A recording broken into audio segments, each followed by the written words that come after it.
montagne. Je voulais absolument que mon premier roman se passe à la montagne. Pourquoi la montagne? Parce que j'y vais depuis que je suis toute petite. C'est un environnement qui me rassure, qui est familier. J'ai grandi là-bas tous les étés. Et pour moi, ça allait de soi que Versant Noir, qui n'avait pas à l'époque ce titre, se passait à la montagne. Donc j'ai choisi l'Everest, pour faire simple. Ascension. L'Everest peut se grimper par deux côtés. Le côté chinois, tibétain, dirigé par le gouvernement chinois, et le côté népalais, donc côté sud.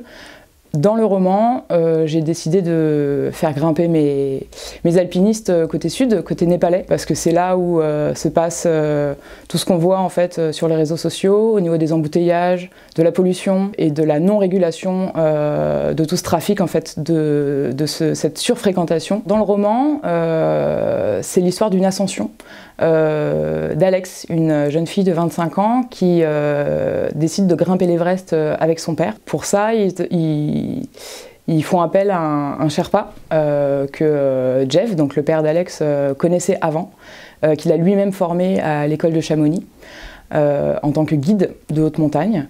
Et en fait, il retrouve ce vieil ami pour participer à sa première expédition de son agence népalaise qu'il vient de monter, agence d'expédition commerciale. Et donc, ils font partie de cette cordée de 8 personnes qui vont grimper là-haut.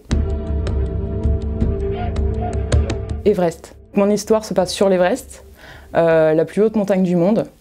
Il y en a 14 de plus de 8000 dans le monde. Celle-là, c'est la plus haute, c'est la plus symbolique, la plus charismatique, la plus belle pour certains. Et c'est une montagne qui défie le mental, le corps humain. En fait, beaucoup de gens connaissent l'Everest de nom, mais ne savent pas du tout ce qui se passe là-haut.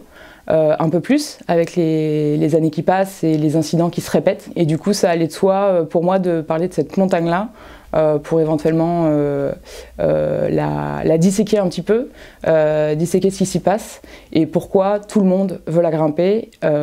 Beaucoup de gens y arrivent et certains meurent parfois. Environnement. Mon histoire se passe au Népal et dans la vallée du Khumbu sur l'Everest. Le Népal se situe entre les deux plus gros pollueurs au monde, soit l'Inde et la Chine. Et malheureusement, les Népalais, sur les montagnes, qui partagent les mêmes montagnes qu'en l'occurrence les Tibétains pour l'Everest, récoltent toute la pollution, ce qui s'appelle la glace noire, en fait, générée par les fours à charbon utilisés par l'Inde et la Chine, qui utilisent encore ça à fond, alors que c'est interdit par ailleurs dans énormément de pays. Et qui se dépose sur les glaciers, ce qui fait le phénomène de glace noire, qui fait fondre le manteau neigeux et qui provoque la fonte accélérée des glaciers. Et d'ici un demi-siècle, en fait, tous les glaciers auront perdu largement plus la moitié de leur surface. Premier roman. Avant, j'écrivais du théâtre. Et en fait, j'ai commencé l'écriture de ce roman il y a 5 ans. J'ai mis longtemps.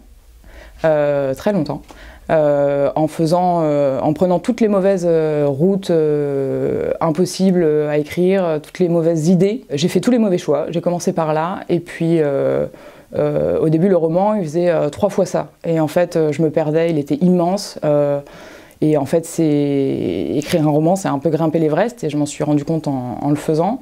Donc en fait il y a 1 an et demi j'ai fait table rase, et puis j'ai repris pour la 18e version. Et en fait, celle-là a été la bonne.